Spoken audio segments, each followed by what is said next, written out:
Section 1. You will hear a man inquiring about joining a wildlife conservation society. Wildlife Conservation Society. Good afternoon. Can I help you? Oh, hello. Yes, I'd like to join, please. Oh, yes, certainly. I'll just get some details from you. Could I have your name? Michael Jones. Right. And can I ask where you heard about us? Was it in an advert, or did a friend tell you, or... Neither, actually. It was a radio program.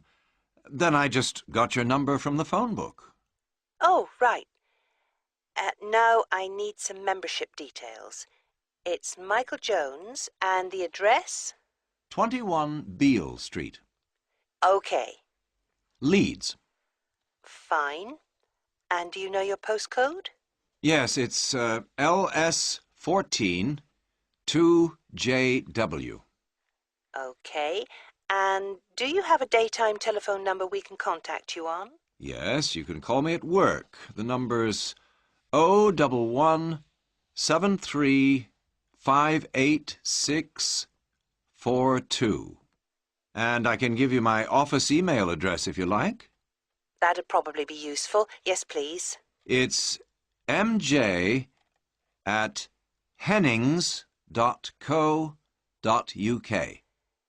Is that HENNINGS? That's right. Thank you. Now, I just need to ask you some questions about exactly what you want. First of all, how long do you want the membership for? We do 2-, 3-, and 5-year memberships, and we also do one for life. I think I'll just get the minimum length this time round. Fine. And then the type of membership. We do single, joint, or family, which covers up to 4 children. Well, we haven't got any children, but I think I'll get the joint one because my wife will probably want to do the activities with me. Yes, fine. Let me see. That'll be £49 altogether then, please. How would you like to pay? By direct debit? No problem. I just need your bank details. Can you give me the name first? It's the Union Bank. And now I've got your name, but I need your account number. 01059612. Okay. When would you like to start payment? Next month, on the 1st of October, or...? Can you make it the 15th instead? No problem. The membership will begin then too. Is that all right? That's fine. I'll just give you a reference number in case there's any problem. Have you got a pen? Yes. It's JYZ37. And we'll be sending you an information pack within a few days. Is there anything else? Oh, yes. Could you send me an additional one? I've got a friend who's very interested. Certainly, no problem. I'll make a note of that. There's also a video we can send you if you like. There's no charge. Yes, please. That'll be great.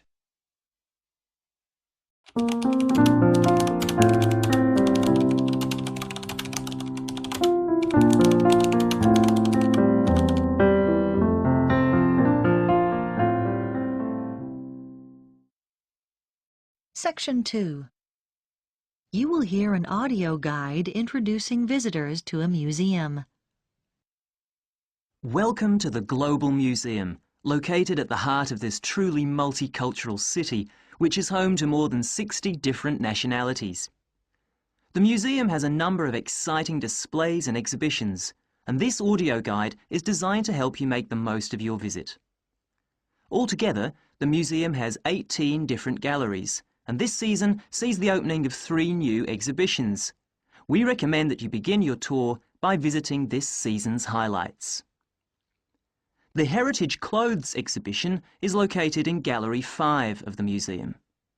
People who live in the area have spent 2 years preparing this exhibition, which brings together some of the fascinating garments traditionally worn in their own communities. They researched the history of their community's clothing traditions and the customs and rituals associated with them. Altogether, 16 countries are represented, from Ghana to Korea, from Turkey to Nepal. The photographs that accompany each display case were taken by some of the City College students who are studying design and show the clothes being modelled by the real people who wear them in the course of their everyday lives. Another highlight this season is the exhibition called Toys from the Past, which can be found in Gallery 9. This exhibition, which will appeal to people of all ages, is on tour throughout the country and will be here for 10 weeks only. The exhibits include dolls made over 100 years ago with beautiful porcelain faces and, in some cases, real hair. The collection covers the favourite toys such as wooden train sets from many different generations and provides plenty of interest for children and adults. The gigantic board games, which are laid out on the gallery floor, are one of the most popular activities in the exhibition and should not be missed. This exhibition concludes with a special display of miniature toys. These small objects are on loan from countries all over the world and in some cases measure no more than a few centimetres. There's a tiny car made from matchsticks, a toy aeroplane complete with pilot and passengers made out of seashells, and some exquisite little buildings no higher than 4 centimetres. The final gallery highlight of the season is the Biscuit Gallery, at number 15. Many years ago, this city was famous for its biscuits, although today the factory no longer exists. Did you know, for example, that before biscuits were packed in paper or cardboard boxes, biscuit tins were fashion items? The factory made tins, round, square, triangular, hexagonal, for a whole range of different occasions, to celebrate national events, festivals, famous faces and so on. One fascinating display deals with people's favourite biscuits. There are sweet biscuits and savoury ones, biscuits filled with jam and biscuits filled with currants, biscuits with pink, yellow and white sugar icing, or coloured sugar flowers. When the factory finally closed, it announced that people's favourite biscuit was not, as you might expect, a chocolate biscuit or one filled with jam and cream, but a plain, savoury one which was eaten with cheese. When you get to the end of the exhibition, there's an entertaining hands-on activity to fill your own biscuit tin. All the biscuits ever produced by the company are piled up on a table along with various tins. The biscuits are made out of thin pieces of wood, but the weight, colours and shapes replicate the original biscuits. Your job is to fill a tin with biscuits so that when the lid is taken off, they sit there as neatly as they did when the job was done by machine. It's not as easy as it looks. If you would like to buy a memento of your visit, there is a museum gift shop selling postcards, souvenirs and handmade pottery next to the information desk on the ground floor.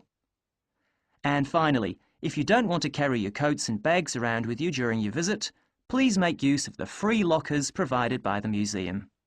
Enjoy your visit.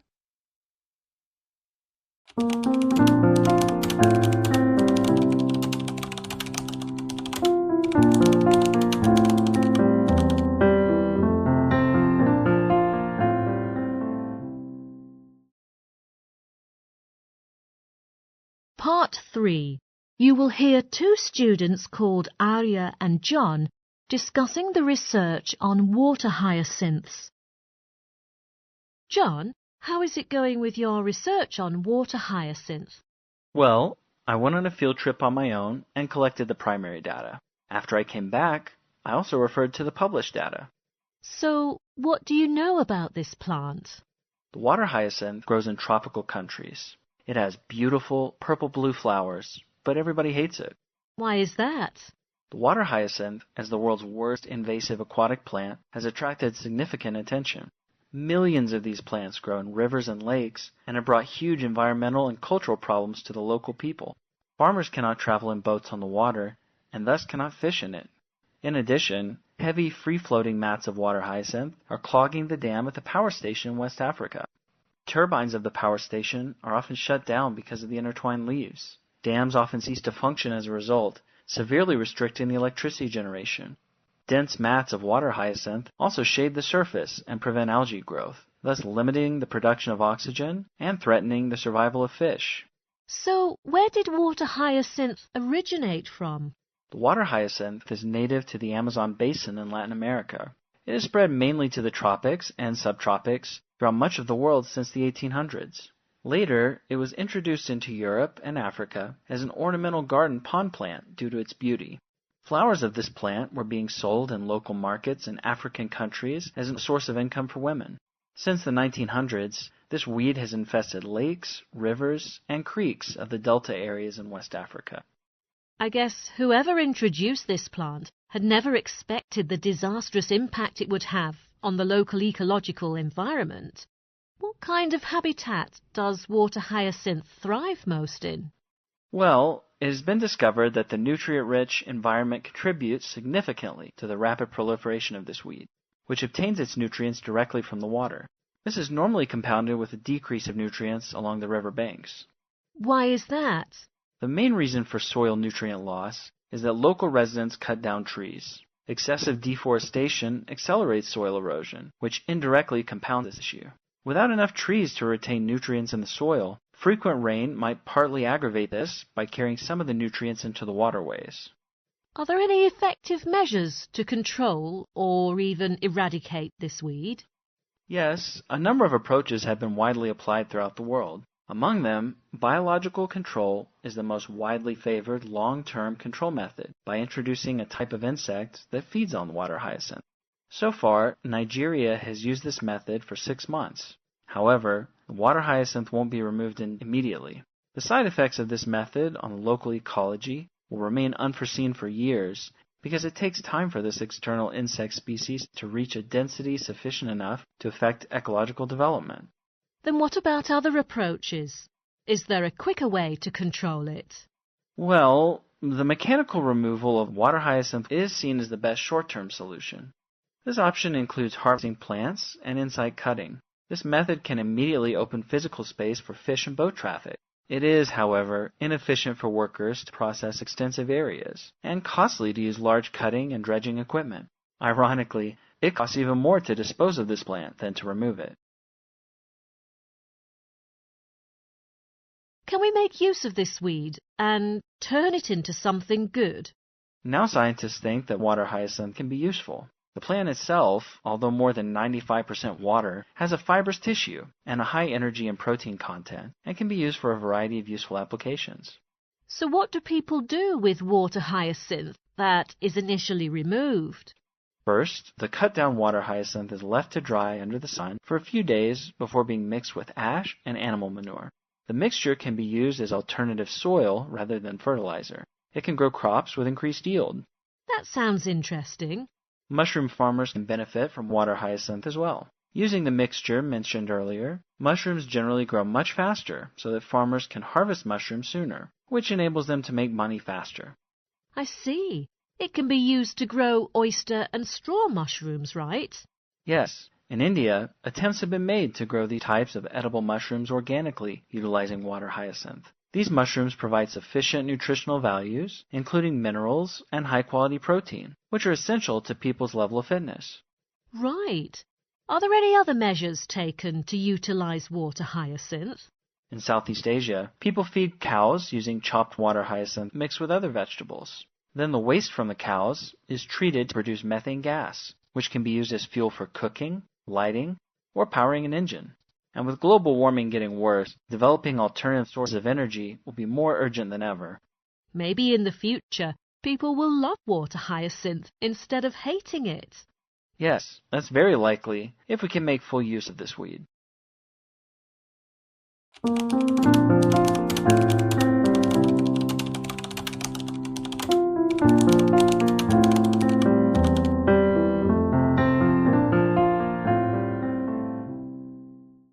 Section 4.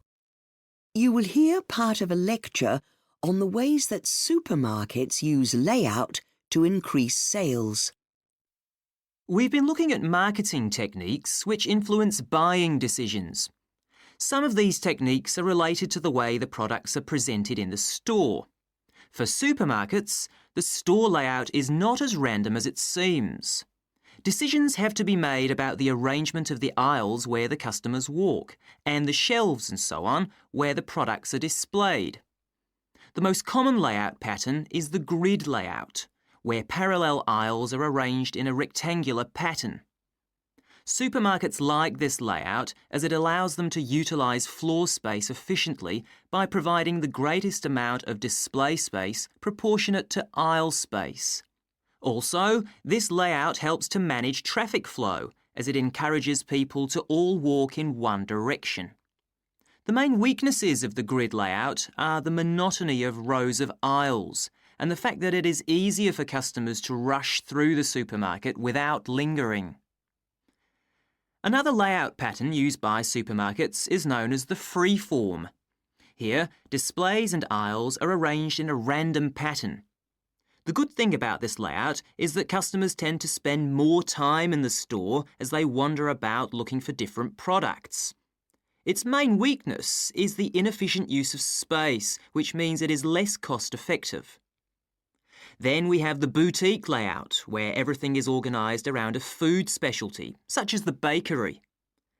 The advantage of this layout is that it divides parts of the store into smaller areas, which may be distinguished by changes in flooring or displays. A further advantage is that this style of layout is attractive to shoppers.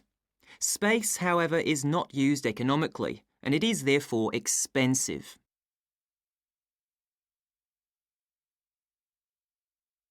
The choice of location of particular types of items in the store is also important. A supermarket's design aims to direct customers to the store's side and rear walls. Items typically displayed along the rear length of the store include meat and dairy products, since these appear on the grocery list of the majority of shoppers. This means shoppers must pass by a large number of other items to get to them. Items which consumers tend to spend more time considering before buying, such as cosmetics, are usually placed away from the busy areas so that people can look at them in comfort without feeling rushed. Products placed at the end of aisles are clearly visible, and therefore these locations provide a greater opportunity for shoppers to view the products. Consumers tend to assume that items on display at the end of an aisle are on sale, but this is often not the case. In fact, supermarket managers often place products which are not selling quickly enough in these positions. The placement of products on shelves is very carefully planned. Supermarket executives use computer-generated plans to help them place products on shelves in a way that ensures consumers spend more. The eye level of the average woman is 1 metre 60 centimetres off the floor, which is the height of the middle shelves, so the things which cost more are placed here, while cheaper products are placed on higher or lower shelves. Only items targeted at children break this rule. They are placed on the lowest shelves. Supermarkets also use a range of other marketing techniques to encourage consumers to spend more. It's no accident that in nearly every supermarket, the fruit and vegetable department is the first shoppers come to as they enter the store. These, together with flowers, produce a greater profit than any other department. After complaints from parents, many supermarkets no longer place popular products aimed at children on the shelves next to the checkout. Instead, you are most likely to find products aimed at impulse buyers, such as chocolate, magazines and other treats here. Many supermarkets have also expanded into non-food areas such as clothing, entertainment and stationery. These products often find